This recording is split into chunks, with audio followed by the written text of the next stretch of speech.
والتفت الساق بالساق إلى ربك يومئذ المساق. الحمد لله رب العالمين، والصلاة والسلام على المبعوث رحمة للعالمين وعلى آله وأصحابه ومن تبعهم بإحسان إلى يوم الدين. أما بعد، إخواني الكرام rahimani wa rahimakumullah, kita masih pada pembahasan sifat wajah bagi Allah Subhanahu wa ta'ala. Dan kemarin telah kita bahas bahwasanya sifat ini masuk kategori sifat apa? Indak ya Hanafi?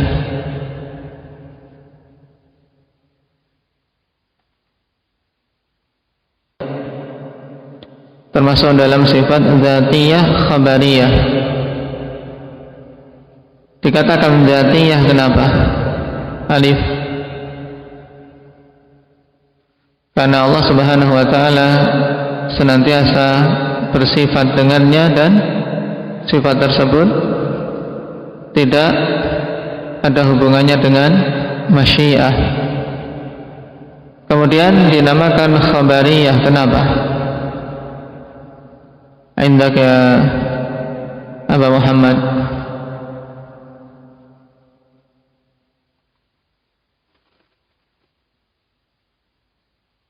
Karena sifat tersebut apabila diterapkan pada makhluk, maka itu adalah anggota-anggota tubuh taib atau bagian dari makhluk tersebut.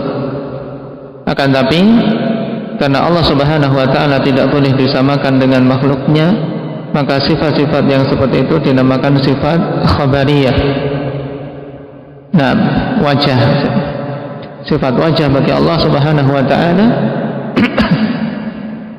sifat dzatiyah khabariyah yang wajib kita menetapkannya karena datang banyak dalil.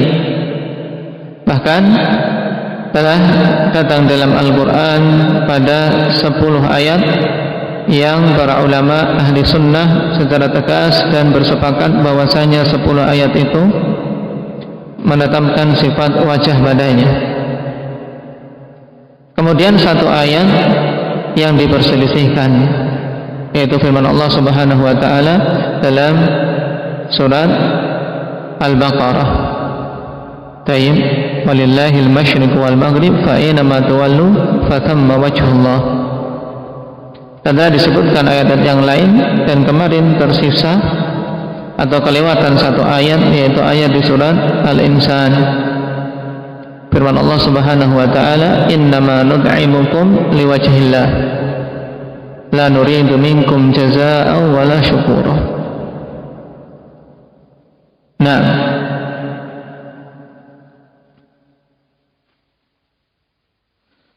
Kemudian sifat ini sebagaimana sifat-sifat yang lain, ahli bidah ikhwanifillah ada yang menolaknya dengan alasan kalau menetapkannya berarti menyamakan Allah dengan makhluk. Dan juga mereka memberikan gelar yang buruk kepada ahli sunnah. Taib menyebut ahli sunnah dengan gelar mujassimah. Dikarenakan apa? Dikarenakan sebabnya diantaranya karena ahli sunnah menetapkan sifat-sifat yang seperti ini, sifat wajah, sifat tangan, dan seterusnya. Sehingga ahli sunnah dikatakan mujassimah, yaitu menetapkan jasad atau jism bagi Allah Subhanahu wa ta'ala dan menyamakan Allah dengan makhluknya. Ini adalah tuduhan yang batil, yang tidak dibangun di atas landasan dan dalil. Sebab yang ditetapkan oleh Ahlussunnah wal Jamaah adalah sifat-sifat yang Allah Subhanahu wa ta'ala tetapkan sendiri dalam Al-Quran maupun Rasulullah sallallahu alaihi wasallam telah tetapkan dalam As-Sunnah tanpa menyamakannya dengan sifat-sifat yang ada pada makhluk dan tanpa menetapkan bagaimananya. Baik, maka ini diingat-ingat. Dan di antara metode ahli bidah untuk berpaling dari dalil-dalil tersebut dengan melakukan tahrif. Di antara tahrif yang mereka munculkan berhubungan dengan sifat wajah, misalnya kullu syai'in halikun illa wajhah. Mereka takwilkan dengan apa? Indak ya Hudzaifah.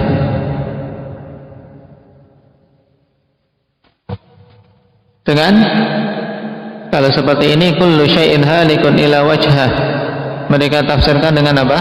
Wajah zat. Mereka katakan wajah adalah zat tanpa menetapkan sifat wajah. Berbeda dengan ahli sunnah, kawan. Ahli sunnah mengatakan bahwasanya mana ayat na'am, semua na'am mesti mengalami kebinasaan kecuali zat Allah Subhanahu wa taala yang bersifat dengan sifat wajah. Paham bedanya dengan ahli sunnah? Baik. Demikian pula mereka mentakwilkan dengan pahala atau mentakwilkan dengan arah dan yang lainnya. Dikatakan oleh Syekh hafizahullah ta'ala, wa hadhihi ta'wilatun batilatun min wujuh. Ini adalah takwil-takwil yang batil dari berbagai macam sisi. Baik. Sebelum kita baca sisi-sisi itu, ada 3 bantahan secara umum untuk semua jenis takwil yang didatangkan ahlul batil. Nah, bagaimana jawabannya tersebut? Indak ya Ridwan.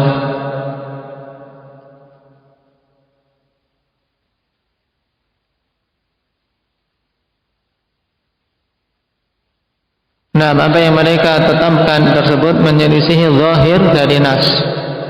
Yang kedua,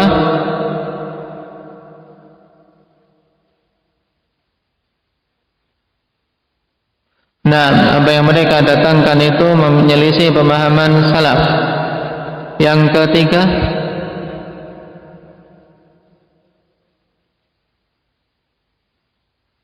nah, mereka tidak memiliki dalil yang sahih dan sharih tentang apa yang mereka katakan. Ini bantahan secara umum. Adapun bantahan khusus untuk masing-masing syubhat, nah, berhubungan dengan syubhat ditolaknya sifat wajah oleh mereka.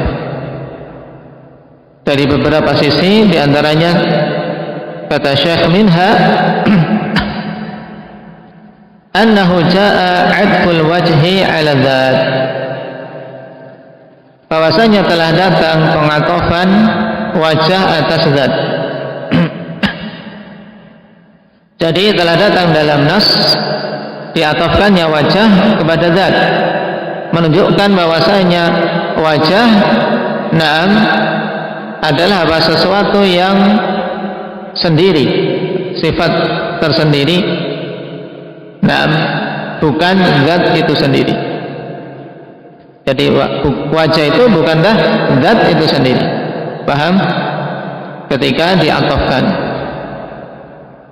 karena al-ataf yaqtadil mughayarah. Pengatofan itu ikhwani fillah berkonsekuensi perbedaan sebagaimana disebutkan nanti. Kama fil hadis a'udzu billahil azim wa biwajhihil karim. Sebagaimana dalam hadis a'udzu billahil azim wa biwajhihil karim. Aku berlindung kepada Allah Subhanahu wa taala yang maha agung. Wa biwajhihil karim, dan aku berlindung dengan wajah Allah Subhanahu wa taala yang maha mulia. Dibedakan antara meminta perlindungan dengan Allah dan meminta perlindungan dengan wajah Allah.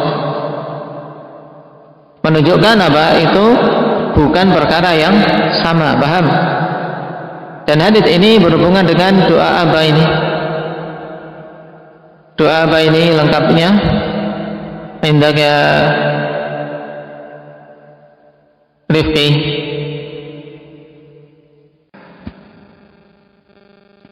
doa masuk masjid. A'udzu billahil azim wa biwajhil karim wa sultanihil qadim minasyaitonir rajim. Dengan sebab itu seorang hamba akan mendapatkan penjagaan dari Allah Subhanahu wa taala. Sehingga kepada kaum muslimin hendaknya ketika melakukan ibadah tawakal kepada Allah. Allah akan memberikan penjagaan, apalagi pada ibadah-ibadah yang khusus datang dalil tentangnya. Misalnya ketika masuk masjid baca doa ini akan diberi penjagaan oleh Allah Subhanahu wa taala. Ketika seorang melakukan salat subuh, fahuwa fi dhimmatillah, salat subuh secara berjamaah, maka dia berada di bawah tanggungan Allah. Allah yang menjamin, tidak perlu asuransi. Allah Subhanahu wa taala memberikan jaminan, memberikan penjagaan kepada hamba tadi. Ditambah lagi menunggu dan sampai waktu duha. Setelah salat subuh dia menahan diri di masjid, berzikir, qiraatul Quran, menunggu sampai waktu duha, melakukan salat 4 rakaat. Maka apa? Maka itu akan menjadi apa? Sebab juga mendapatkan jaminan dari Allah Subhanahu wa taala. 2 rakaat. Ini lebih dari sekedar penjagaan-penjagaan dengan hal-hal yang zahir yang ditempuh oleh manusia.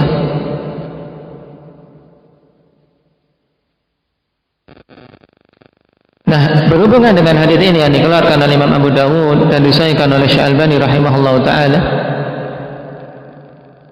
pendalilannya wal 'atfu yaqtadil mughayarah, dan pengatapan berkonsekuensi adanya perbedaan.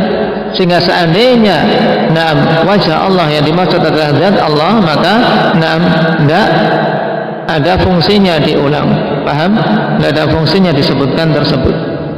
Disebutkan wa biwajhil karim, karena maknanya sama dengan yang pertama, a'udzu billahil azim.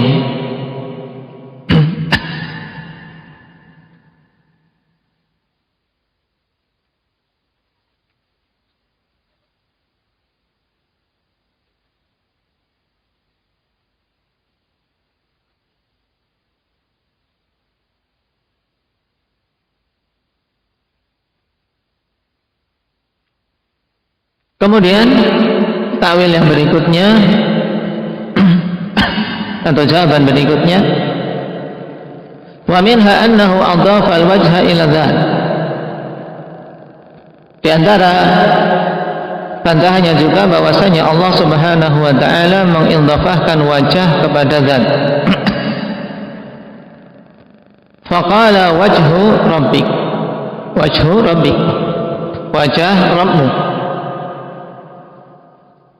Wa wasafa al-wajha biqaulihi dzul jalali wal ikram, dan Allah sifati wajah dengan sifat dzul jalali wal ikram yang memiliki keagungan dan kemuliaan.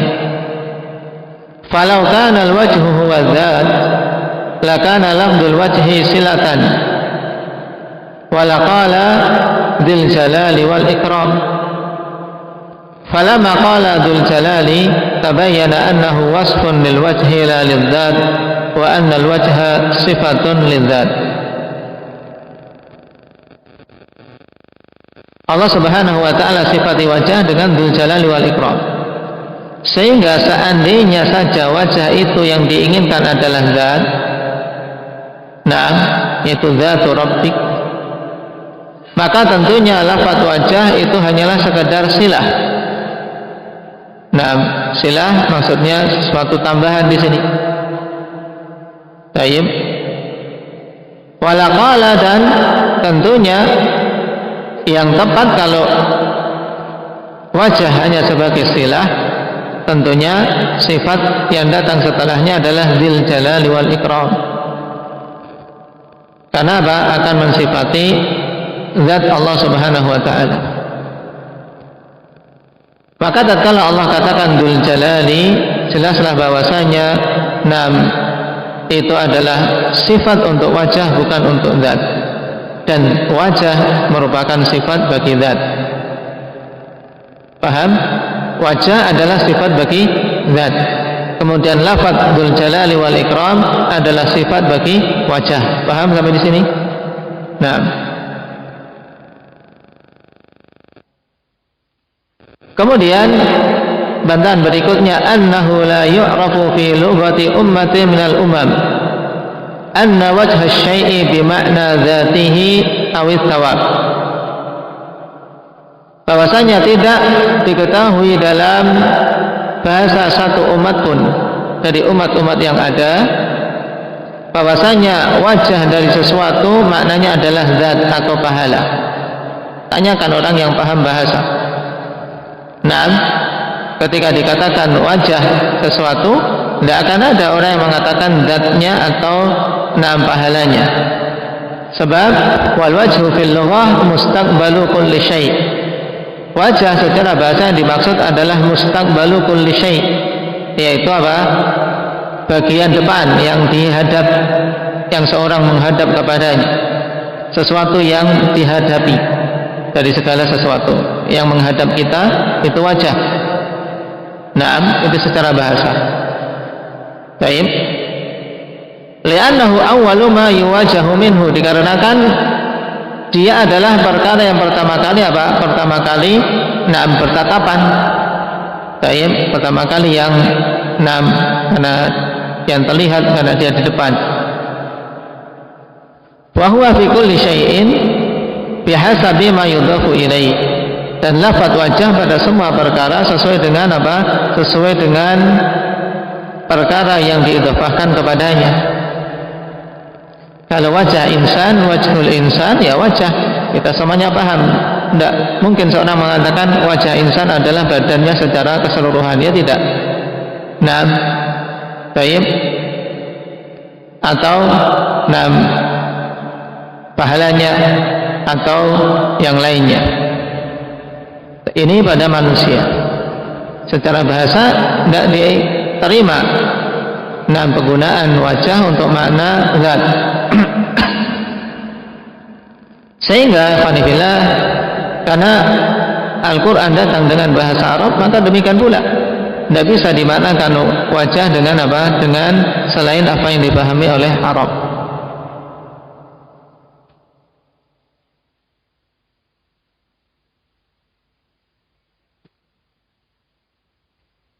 Kemudian untuk membantah tentang apa? Tentang syubhat berupa thawab misalnya.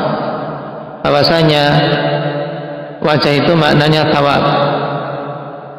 Datang hadis ikhwani fillah tentang apa? Tentang hijab. Rasul sallallahu alaihi wasallam mengatakan hijabuhun nur, law kashafahu la ahraqat subuhatu wajhi man taha ilaihi basaruhu min khalqi. Nah, bahwasanya hijab Allah Subhanahu wa taala adalah nur. Seandainya hijab tersebut disingkap, maka sungguh cahaya wajah Allah Subhanahu wa taala akan membakar semua yang dilihat dari kalangan makhluk-makhluknya. Baik. Kalau seandainya wajah yang dimaksud di sini adalah pahala, tentunya apa? Tidak mungkin dipahami wajah di sini pahala. Kenapa? Karena disifati la ahraqat subuhatu wajhi. Cahaya wajah Allah Subhanahu wa taala. Naam.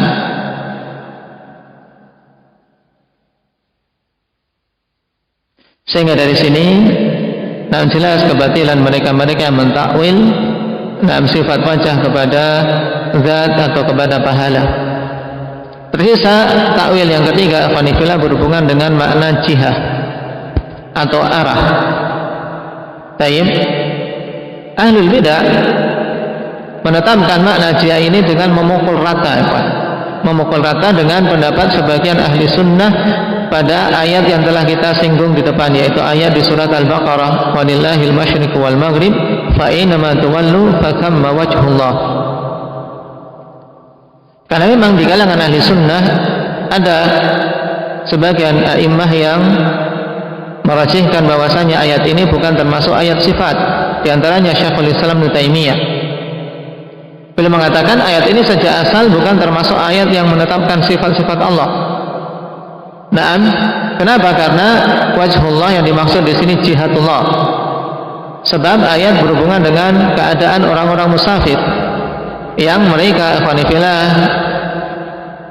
kebanyakan yang namanya seorang musafir di tengah perjalanannya, naam, tidak bisa secara pasti menetapkan arah kiblat. Nah, maka bagi mereka walillahil masyriq wal maghrib, milik Allah timur dan barat. Maka kemanapun kalian mengarah, di sanalah arah kiblat Allah Subhanahu wa taala. Paham? Fa aina ma tuwallu fatamma wajhullah. Kemanapun kalian mengarah, maka di sanalah kiblat Allah Subhanahu wa taala. Jika sudah berusaha sepenuhnya kemudian ternyata salah, dikatakan sah. Baik. Jadi wajhullah dikatakan oleh Syekhul Islam di sini dalam ayat tersebut secara khusus, ya fa aina ma tuwallu fatamma wajhullah. Maknanya adalah apa? Qiblatullah. Dan beliau membahas secara panjang lebar tentang ayat ini dalam Majmu' Fatawa jilid yang ke-6 halaman 15 dan seterusnya. Baik. Dan beliau juga bantah orang-orang yang menggunakan tarjih beliau terhadap ayat ini untuk menolak sifat wajah. Baik. Kenapa? Karena Syekhul Islam beliau dalam ayat ini memang merajihkan bahwasanya ayat bukan termasuk ayat sifat, tapi beliau pada 10 ayat yang lain beliau mengatakan itu adalah penetapan sifat wajah. Itu yang pertama. Baik. Sehingga kalau berdalil dengan ayat ini untuk semua ayat-ayat yang lain dibawa kepada makna jihad, ini tentunya tidak benar. Perkara berikutnya bahwasanya tarjih yang dipilih oleh Syekhul Islam Ibnu Taimiyah ikhwanifillah wallahu taala alam, ini pendapat yang lemah. Karena zahir dari ayat fatamma wajhullah, ya sebagaimana ayat yang lain menetapkan apa? Menetapkan sifat wajah bagi Allah Subhanahu wa taala. Baik. Karena dalam hadis Rasul sallallahu alaihi wasallam telah menegaskan bahwasanya seorang musalli ikhwanifillah, setiap orang yang salat, fa idza qama ahadukum ila shalah fa innallaha qibala wajhi. Apabila salah seorang di antara kalian berdiri salat, maka sungguhnya Allah Subhanahu wa taala di hadapannya. Baik.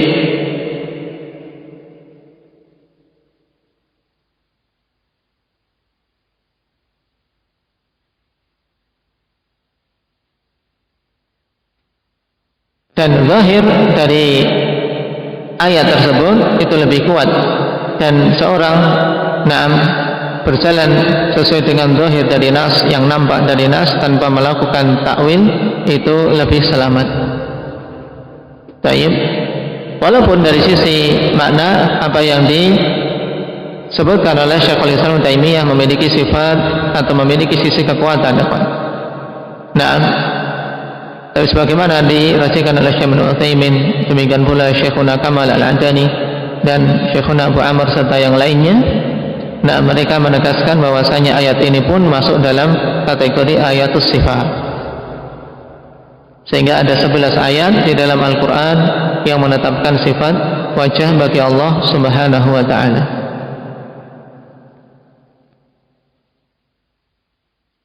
Baik. Barakallahu fikum. Naktai bihadza walhamdulillahi rabbil alamin.